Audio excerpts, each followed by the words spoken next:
இன்று ஒரு தகவல். சொல்வது திருமதி எம். கலா சரஸ்வதி. தலைப்பு தீராத விளையாட்டு பிள்ளை. பகுதி 2. யசோதையம்மா, நாங்கள் ஆற்றில் நீராடும்போது இந்த கண்ணன் எங்கள் மீது சேற்றை வாரி வீசுகின்றான்.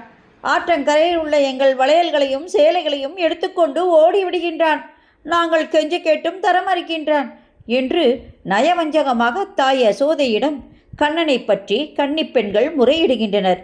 மறுநாள் நீராடி ஆற்றில் நீர் எடுத்து போக வந்த பெண்கள் அங்குள்ள மரத்தின் கிளையில் அமர்ந்து குழல் ஊதும் கண்ணனை பார்த்து, கண்ணா, நீ இங்கிருந்து போய்விடு, நாங்கள் நீராட வேண்டும் என்கின்றனர்.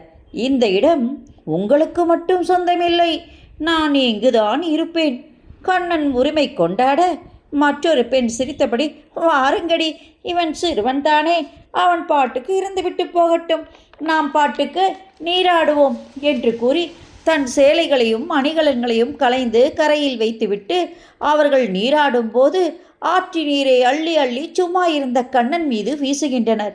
அவர்களுக்கு தன் இளமை மீதும் அழகின் மீதும் பெருமை அதிகம்.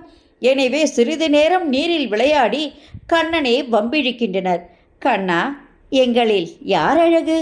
சொல் கண்ணா என்கின்றனர். இளமை துடிப்பில் இவர்கள் செய்யும் அட்டூழியங்களால் இவர்களை தண்டிக்க நினைத்த கண்ணன் அவர்களின் ஆடைகளை மறைத்து வைத்தான். இதனால் அவர்கள் கண்ணனின் வீரச் செயல்களை எல்லாம் கூறி, அனைவரையும் ரட்சித்து காக்கும் நீ எங்களிடம் மனமிறங்கி எங்கள் ஆடைகளை தந்துவிடு கண்ணா என்று மன்னிப்பு கோர கண்ணன் மன்னித்து ஆடைகளை தருகின்றான். இருந்தாலும் பெண்கள் நீராடும் பொய்கையிலும் விளையாடும் தோட்டத்திலும் கண்ணன் ஒளிந்து கொண்டு குறும்புகள் செய்கின்றான். பொய்கோபம் கொண்டு கோபியர்கள் கண்ணனிடம் கோபிக்கின்றனர். அனைத்தும் அறிந்த கிருஷ்ணன் அவர்களோடு மாயக்கண்ணனாக அவர்களை தன் மாய வலையில் சிக்க வைத்து விளையாடி மகிழ்கின்றான். கண்ணனின் கானத்திற்கு ராதாவின் ராகமும் தாளமுமாக கன்னியாக கண்ணனை சேர்ந்தாள். ராதாவின் சங்கமம் கண்ணனின் இசையில், அதன் ராகத்தில் தாளத்தில் பிருந்தாவனமே கண்ணன் ராதை வயப்பட்டு கானமழை இசைத்தது.